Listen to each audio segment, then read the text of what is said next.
នៅក្នុងប្រវត្តិសាស្ត្រអាមេរិកមិនទាន់មានអ្នកនយោបាយណាម្នាក់បានកាន់តំណែងជាប្រធានាធិបតីលើសពីអាណត្តិនោះទេប៉ុន្តែមានបរិះខ្លាំងម្នាក់ត្រូវបានប្រជាពលរដ្ឋបោះឆ្នោតឲ្យកាន់តំណែងរហូតដល់ទៅ4អាណត្តិជាប់គ្នាឯណោះដែលបរិះរូបនោះមានឈ្មោះថា Franklin Roosevelt ជាប់ឆ្នោតជាប្រធានាធិបតីនៅឆ្នាំ1932 1936 1940 និង 1944 រឿងអស្ចារ្យមួយចំនួនរបស់លោក Roosevelt ដែលត្រូវបានប្រវត្តិវិទូកត់ត្រាទុកជាប្រវត្តិសាស្ត្រនោះគឺថា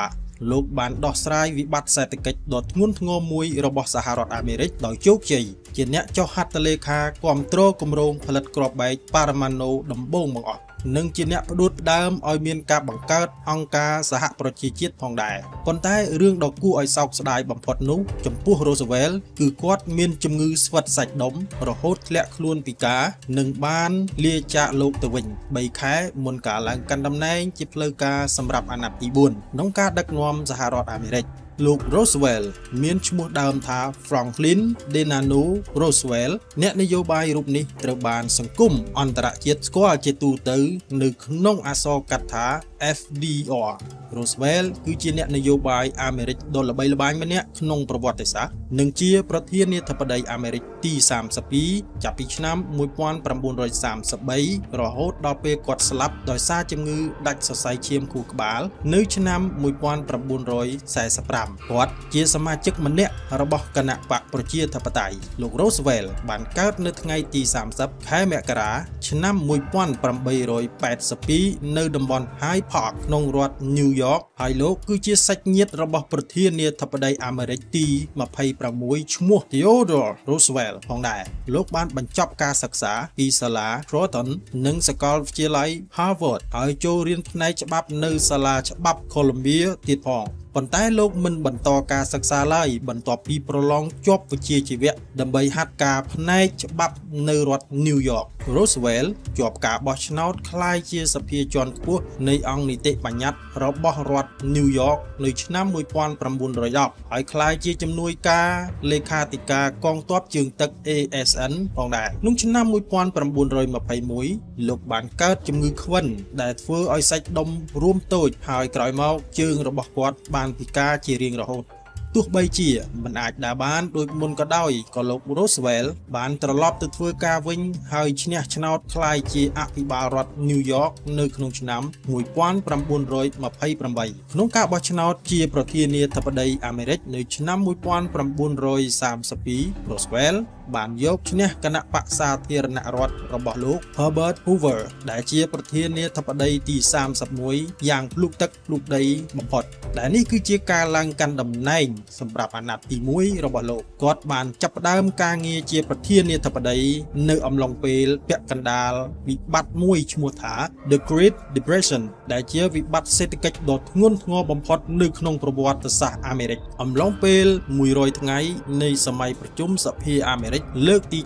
72 Roosevelt បានដឹកនាំកែប្រែច្បាប់សហព័ន្ធហើយបានដាក់ចេញបទបញ្ជាជាច្រើនដែលមិនធ្លាប់មានពីមុនដើម្បីជួយគាំទ្រលើការអនុវត្តគម្រោង New Deal របស់គាត់ដើម្បីដោះស្រាយបញ្ហាប្រឈមនានា Roosevelt ក៏បង្កើតកម្មវិធីនានាជាច្រើនដើម្បីជួយអ្នកគ្មានការងារធ្វើនិងកសិករខណៈដែលលោកក៏ស្វែងរកវិធីធ្វើឲ្យសេដ្ឋកិច្ចមានសភាពប្រសើរឡើងវិញគាត់ថែមទាំងបានធ្វើកំណែទម្រង់បទដ្ឋានគតិយុត្តចម្បងជាច្រើនដែលតាក់ទងទៅនឹងហិរញ្ញវត្ថុទូរគមនាគមន៍និងមុខរបរផងដែរបន្ថែមលើនេះលោកបានប្រើវិទ្យុក្នុងការនិយាយដោយផ្ទាល់ទៅកាន់ប្រជាពលរដ្ឋសហរដ្ឋអាមេរិកទាំងអស់ក៏ដូចជាផ្ដល់ឱកាសឲ្យប្រជាពលរដ្ឋអាចជជែកជាមួយគាត់ពេលល្ងាចឡើងតាមកម្មវិធីវិទ្យុ Fireside Chat អំឡុងពេលគាត់ធ្វើជាប្រធានាធិបតីទំនាក់ទំនងបែបនេះមានតែលោក Roosevelt ទេដែលបានបង្កើតឡើងដំបូងគេបង្អស់ក្នុងចំណោមប្រវត្តិសាស្ត្រប្រធានាធិបតីអាមេរិក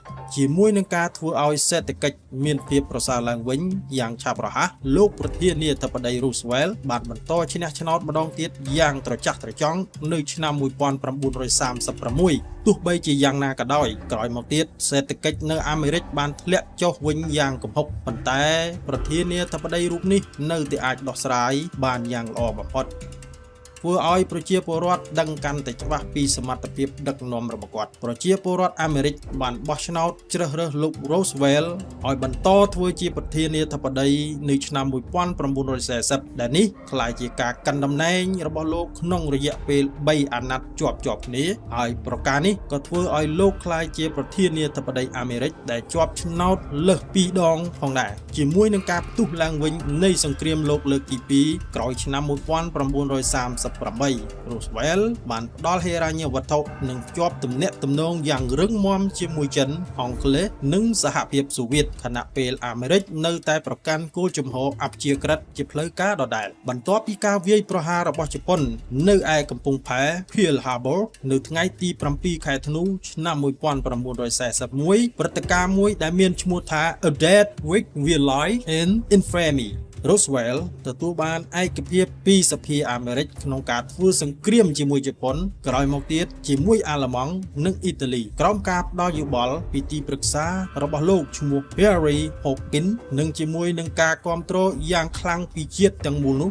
Roosevelt ធ្វើការយ៉ាងជិតស្និទ្ធជាមួយនាយករដ្ឋមន្ត្រីអង់គ្លេស Winston Churchill និងមេដឹកនាំសហភាពសូវៀត Joseph Stalin និងអគ្គមេបញ្ជាការរបស់ចិនកាលនោះគឺលោកចាងខៃជាក្នុងការដឹកនាំសម្ព័ន្ធមិត្តដែលមានក្រុមមួយឈ្មោះថា Allied Power ដើម្បីប្រឆាំងនឹងប្រជាមិត្តដូចជាជប៉ុនអាល្លឺម៉ង់និងអ៊ីតាលីដែលមានក្រុមឈ្មោះថា Axis Power Roosevelt បានយកចិត្តទុកដាក់យ៉ាងខ្លាំងផ្នែកសេដ្ឋកិច្ចដើម្បីគាំទ្រដល់ការធ្វើសង្គ្រាមអនុវត្តយុទ្ធសាស្ត្រដែលហៅថា Europe First និងយកឈ្នះអាល្លឺម៉ង់និងជប៉ុនក្នុងពេលសង្គ្រាមនោះដែរលោកថែមទាំងផ្ដួចផ្ដើមក្នុងការអភិវឌ្ឍនៃការបង្កើតគ្រាប់បែកប៉ារ៉ាម៉ាណូដំបូងបង្អស់នៅលើពិភពលោកទៀតផងដែលអាវុធប្រឡាយលោកមួយនេះបានវាយប្រហារប្រទេសជប៉ុនស្ទើរតែคล้ายជាផេះនិងធ្វើឲ្យប្រទេសនេះចុះចាញ់សង្គ្រាមដោយគ្មានលក្ខខណ្ឌអ្វីទាំងអស់ក្រោយឈ្នះសង្គ្រាមលោកលើកទី